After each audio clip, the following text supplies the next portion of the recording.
सर्वप्रथम मी सगळ्यांना नमस्कार करतो. आता मी साधारणतः 25 वर्षापासून वकिली करतो आहे आणि मिसकंडक्ट कोर्टामध्ये करणारे वकील कसे असतात, ते कसे दिसतात, ते कसे बोलतात, ते कसे वागतात, हे समजून घेण्याचा प्रयत्न आता महाराष्ट्रातले लोक करतील. कारण की मी महाराष्ट्रात सगळीकडे फिरतो. मी इतक्या वर्षांपासून अनेक लोकांना लहान लहान कोर्टांपासून तर हायकोर्ट आणि सुप्रीम कोर्टापर्यंत मदत करण्याचे प्रयत्न केलेले आहेत. त्याच्यामध्ये बरेचदा त्यांच्या बाजूने न्याय झालेले आहेत. जे वंचित आहेत, आर्थिकदृष्ट्या मागासलेले आहेत, अन्यायग्रस्त आहेत, अशा सगळ्या लोकांना मी सतत मदत करण्याचा प्रयत्न करताना वेश्या व्यावसायिक स्त्रियांसोबत मी काम केलेलं आहे. हाच कोट घालून मी वेश्या व्यावसायिक स्त्रियांसोबत काम केलेलं आहे. त्यांना कायदा समजून सांगितला, त्यांच्यावरचा अन्याय दूर करण्यासाठी काम केलं आहे. मी HIV झालेल्या लोकांच्या भेदभावाच्या संदर्भात आणि विषमते संदर्भात काम केलं. तेव्हा BBCने युवा स्टार म्हणून माझी नेमणूक केली होती. त्यानंतर अपंगत्वासह जीवन जगणारे लोक असतील त्यांच्या केसेस मी अनेकदा चालवतो. जे अनाथ आहेत, जे रस्त्यावर राहतात, बेघर आहेत, अशा लोकांच्या केसेस मी चालवलेल्या आहेत. पर्यावरण जे बोलू शकत नाही, आपलं म्हणणं सांगू शकत नाही आणि माणूस मात्र त्याच्यावर अत्याचार करत राहतो, त्या केसेस मी चालवलेल्या आहेत. आणि हे अत्यंत जाणीवपूर्वक मी केलं आहे की माझ्या वकिली व्यवसायाची, न्यायव्यवस्थेची प्रतिष्ठा सतत वाढली पाहिजे. लोकशाहीवरच्या यंत्रणांवर सामान्यातल्या सामान्य माणसाचा विश्वास आहे आणि तो विश्वास वाढत गेला पाहिजे. मला असं वाटते की कायदा, ज्याबद्दल न्यायमूर्ती धर्माधिकारींनी म्हटलं होतं, चंद्रशेखर धर्माधिकारींनी, ते वाक्य मी या भाषणामध्ये म्हटलेलं आहे की आता कायद्याचं नाही, काय द्यायचं राज्य राहिलं आहे, असं चंद्रशेखर धर्माधिकारी म्हणाले. फली नरिमन यांनी तर राज्यपालांबद्दल अत्यंत टीकात्मक लिहिलेलं आहे. पुस्तकच त्यांचं त्याच्यावर निघाले आणि तो शब्द सुद्धा आता मी वापरू शकत नाही, कारण की राज्यपालांना मी फालतू म्हटल्यामुळे मी मिसकंडक्ट केलाय असं म्हणणं आहे. माझी काही चूक झाली असेल तर मी माफी कोणाची मागेन? मी महाराष्ट्रातल्या लोकांची माफी मागेन. ज्यांच्यासोबत मी काम केलेलं आहे त्या सगळ्या लोकांची मी माफी मागतो, महाराष्ट्रातल्या, की माझ्याकडून काही चुकीचं घडलं असेल तर त्यांनी मला माफ करावं. सामान्यातल्या सामान्य माणूस, गरीबातला गरीब माणूस, त्यांनी मला माफ करावं. की मी सातत्याने जे प्रयत्न अत्यंत गंभीरतेने करतो आहे न्यायव्यवस्थेवरचा विश्वास वाढवण्यासाठी, तिथेच आज माझ्यावर एक बालंट लावण्यात आलेला आहे की मी न्यायव्यवस्थेचा अपमान केलेला आहे. मी अनेकदा उदाहरण देत असतो.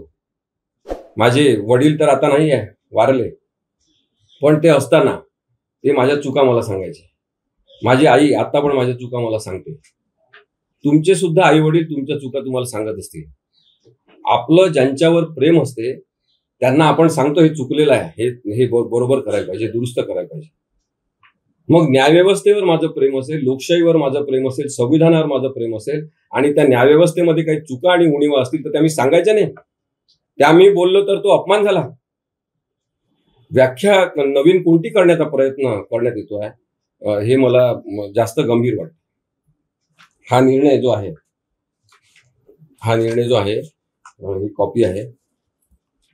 हा मला आज मला कळला, जेव्हा मला काही मीडियातल्या मित्रांचे मुंबईवरून फोन यायला लागले की तुमची सनद रद्द झाली. मला खरंच सांगतो, मला असा निर्णय होईल अशी मुळीच अपेक्षा नव्हती. मी सगळं प्रामाणिकपणे आपल्यासमोर नेहमीच सांगत आलेलो आहे.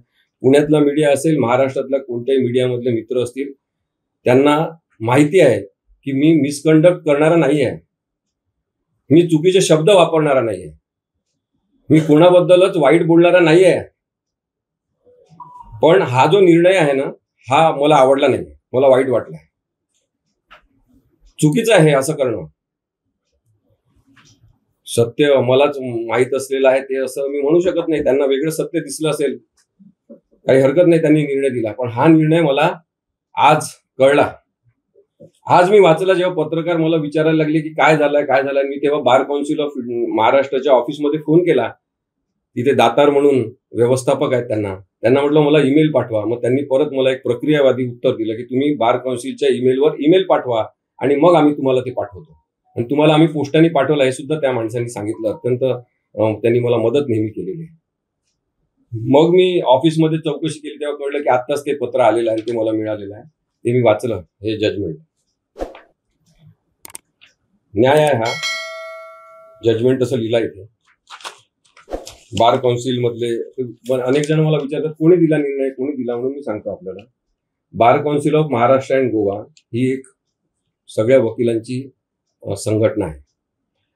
कोण वकील चुकीचं करतात, बरोबर करतात, वाईट करतात, आपल्या वकिली व्यवसायाला काळीमा फासतात, त्यांच्या संदर्भात बार काउन्सिल दखल घेते. जेव्हा तक्रार केली तेव्हा. मग माझ्या विरुद्ध तक्रार कोणी केली तर एक न वकिली करणारा माणूस आहे, त्याला मी कधी पाहिला नाही वकिली करताना. त्याचं नाव आहे राजेश सुरेश दाभोळकर, अत्यंत महान माणूस. त्यांनी तक्रार केली. त्यांना मी भेटलो तेव्हा मला वाटलं नाही की अरे हा माणूस वकिली करत असेल म्हणून. मग आता कळलं की तो भारतीय जनता पक्षाचा कार्यकर्ता आहे. चांगली गोष्ट आहे. म्हणजे राजेश सुरेश दाभोळकर,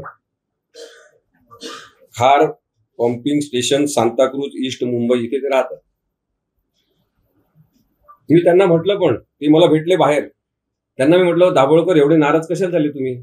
तुम्हाला राग आला असेल आणि तुम्ही मला म्हटलं असतं, मी तुमची माफी मागितली असती तुम्हाला राग आल्याबद्दल.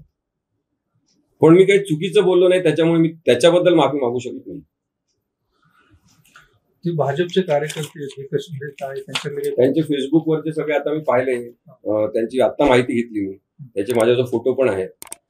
त्यांचे मोदी साहेबांसोबत फोटो आहेत, त्यांचे भारतीय युवा मोर्चाच्या अनेकांसोबत फोटो आहेत, त्यांचे आपले कोणते आशिष शेलार साहेबांसोबत फोटो आहेत, मोठे मोठे त्यांच्या लोकांसोबत फोटो आहेत. ते मोठेच व्यक्ती आहेत.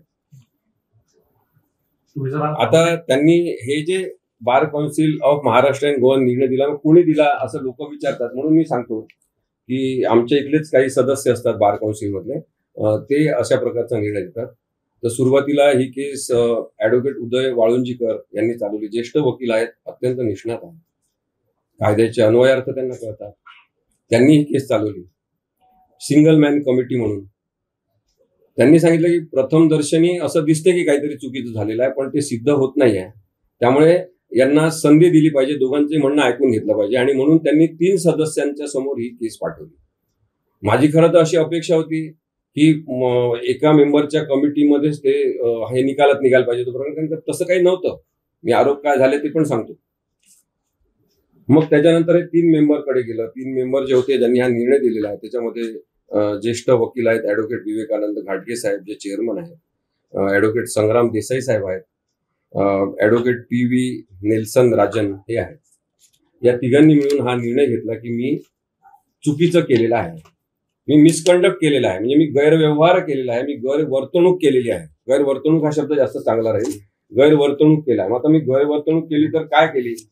तेव्हा राजेश दाभोळकर यांनी ते पेन ड्राईव्ह दिले सगळ्यांना भाषणाचे, 38 मिनिटाचं भाषण, जे उद्धव साहेबांनी, राहुल नार्वेकर यांनी 10 जानेवारीला जो निर्णय दिला होता आणि ज्याच्यात सांगितलं होतं की कोणीच अपात्र नाही असा निर्णय दिला, तेव्हा उद्धव साहेबांनी जनता न्यायालय घेतलं आणि तिथे मला सांगण्यात आलं की तुम्ही सोप्या शब्दात निर्णय काय आहे तो सांगा. तेव्हा मी लोकांच्या भाषेत बोलणारा वकील आहे. मी साध्यापणाने अत्यंत संयमित पद्धतीने या निर्णयाचं विश्लेषण सगळं केलं.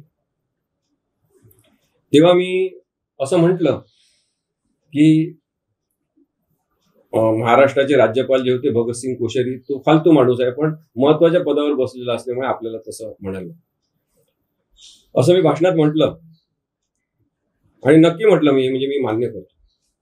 त्यानंतर मी हे सुद्धा म्हटलं की राहुल नार्वेकरांनी हा जो निर्णय आहे सर्वोच्च न्यायालयाचा, त्यांच्याकडे अत्यंत विश्वासाने त्यांनी पाठवला की तुम्ही 10व्या शेड्यूलनुसार कोण पात्र कोण अपात्र याच्याबद्दलचा निर्णय घ्या. तर त्या सुप्रीम कोर्टाच्या विश्वासाचा विश्वासघात राहुल नार्वेकरांनी केला, हे सुद्धा मी म्हटलं. मी म्हटलं नाही असं मी म्हणत नाही.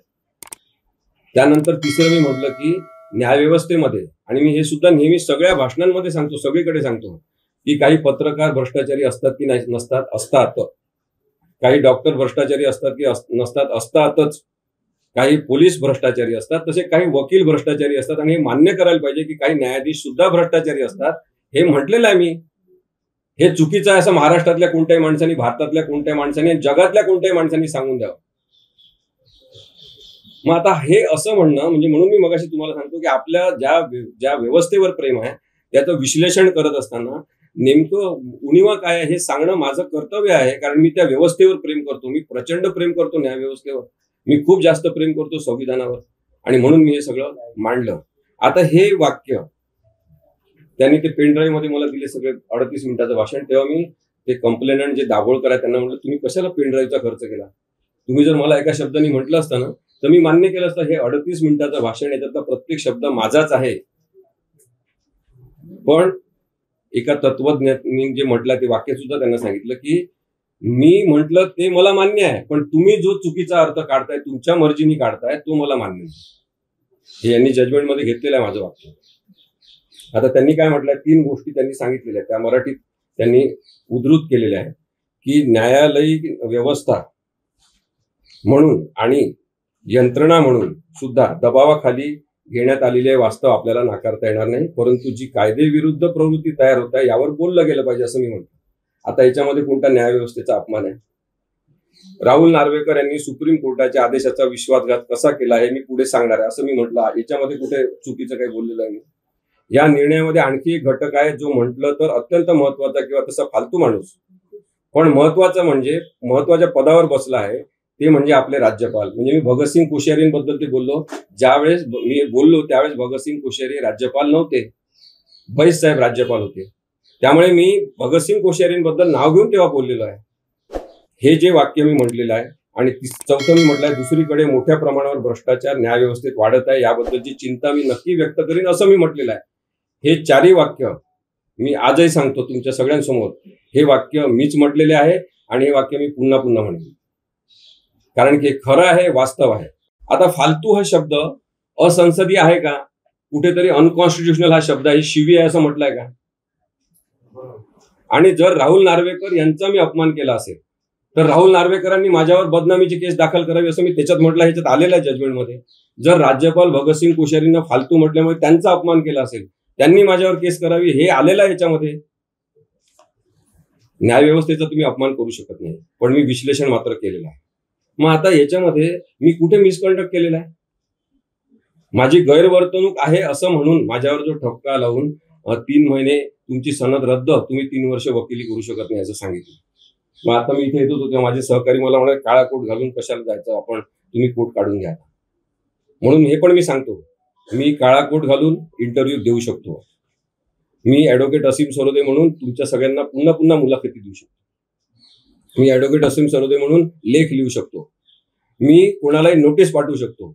सनद जी असते ती केवळ हे बँड इथे लावून आणि हा काळा कोट घालून न्यायालयासमोर उभं राहून आर्ग्युमेंट करण्यापुरती माझी सनद रद्द केलेली आहे. बाकी मी सगळे वकिलीचे कामं करू शकतो.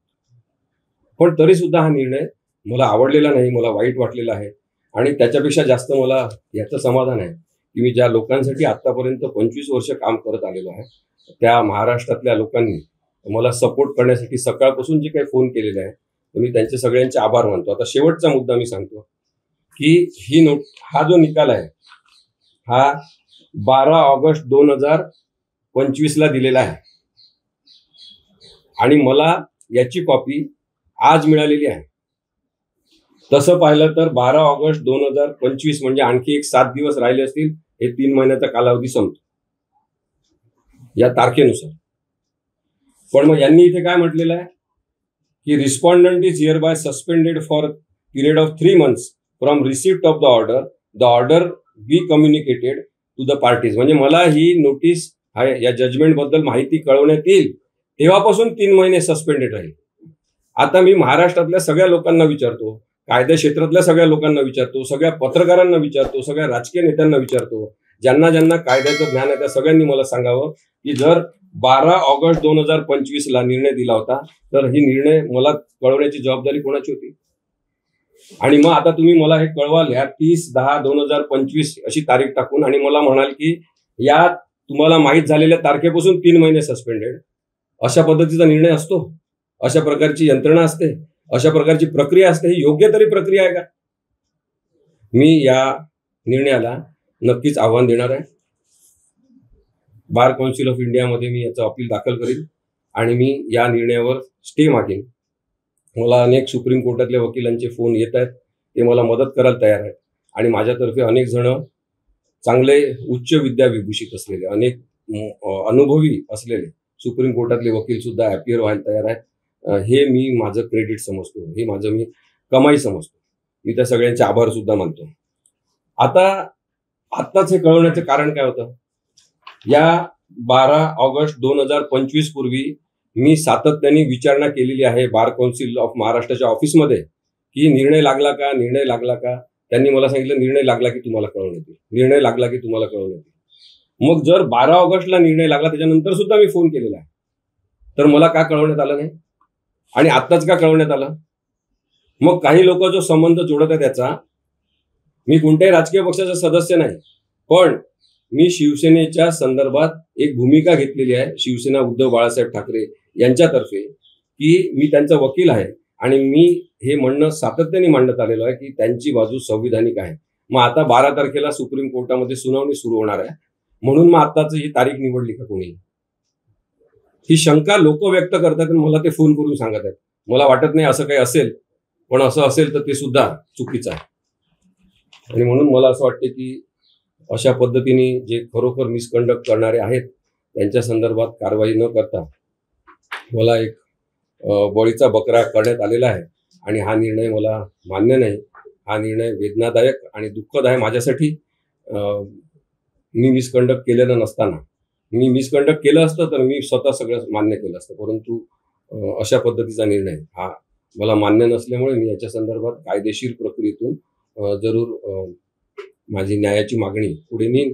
आणि एवढंच नाही तर न्यायासाठी मी काम करत राहणार, संविधानाच्या रक्षणासाठी करत राहणार. किती पण कोणी दाबण्याचे प्रयत्न केले असतील, संघटितपणे दाबण्याचे प्रयत्न करू द्या, तरी पण मी माझं जे म्हणणं आहे सत्यावर आधारित ते सांगत राहणार, एवढं मी सांगू. बळीचा बकरा केल्याचं तुम्ही म्हणाले, कोणी केले? बघा ना, हे भाजपने केलं असं सांगा. हो, भारतीय जनता पक्ष यांचा तो कार्यकर्ता आहे जो दाभोळकर आहे, त्याचं नाव काय? राजेश सुरेश दाभोळकर. हा भारतीय जनता पक्षाचा कार्यकर्ता आहे, कनेक्टेड माणूस आहे असं दिसते त्याच्या सगळ्या फेसबुकच्या प्रोफाईलवर. ते फोटो सेव्ह आहेत माझ्या आता. आशिष शेलार यांच्या ते जवळचे दिसतात. त्याच्यामुळे तसं वापर करणं हे बरोबर नाही. म्हणजे बार council of Maharashtra and Goa यांची मोठी दिशाभूल या माणसाने केलेली आहे. त्याच्यावर सुद्धा खरं तर त्या दाभोळकरवर कारवाई व्हायला पाहिजे होती असं माझं म्हणणं होतं, परंतु अशा पद्धतीचा निर्णय आलाय. त्यामुळे मी म्हटलं की राजेश दाभोळकर आणि त्याच्या मागे उभे असलेले त्याचे त्याला ऍक्टिव्हेट करणारे, त्याला कठपुतली म्हणून वापरणारे जे हात आहेत चिखलाने माखलेले, ते जबाबदार आहेत. आणि ते त्यांच्या काउन्सिलमध्ये जायला, ती सगळी प्रोसेस व्हायला त्याला किती माहिती नाही, पण मी त्या बेसिक जो निर्णय आहे तो मला चॅलेंज करायचाच आहे. म्हणजे याच्यानंतर कोणी असा निर्णय द्यायला नको. गैरवर्तणूक कशाला म्हणायचं ते ठरवायला पाहिजे. जी शिवसेनेची केस आहे ती किती तारखेला आणि त्यात सगळ्या पार्श्वभूमीवर जे झालं याची जी चर्चा आहे त्याच्याबद्दल थोडं तपशीलवार सांगा. 12 तारखेला सर्वोच्च न्यायालयामध्ये शिवसेनेच्या पक्षचिन्हासंदर्भातली सुनावणी होणार आहे आणि त्या दिवशी सुनावणी नक्कीच सुरू होणार असं न्यायाधीशांनी सांगितलेलं आहे. आणि त्याच्यानंतर 2 दिवस आणखी आपण ती सुनावणी कंटिन्यू करू असं सुद्धा त्यांनीच सांगितलेलं आहे. नंतर न्यायाधीशांनी हे सुद्धा सांगितलं की जर इतरांना त्यावेळेस जमत नसेल, तयारीसाठी वेळ पाहिजे, तर आपण सुनावणी सुरू झाल्यानंतर 1-2 दिवसाची झाली की आपण वाटल्यास पुढे पुन्हा एखादी तारीख देऊ असं सुद्धा न्यायाधीशांनीच सांगितलं आहे. मी आतापर्यंत जे सांगतोय, आतापर्यंत त्याच्या आधी या केसेस बद्दल जे सांगितलं ते सगळं न्यायाधीशांनी जे कोर्टात सांगितलं तेच सांगत आलेलं. आणि लोक काय म्हणतात, यांनी म्हटलं तसं तर काही झालंच नाही, यांना तर काही कळतच नाही.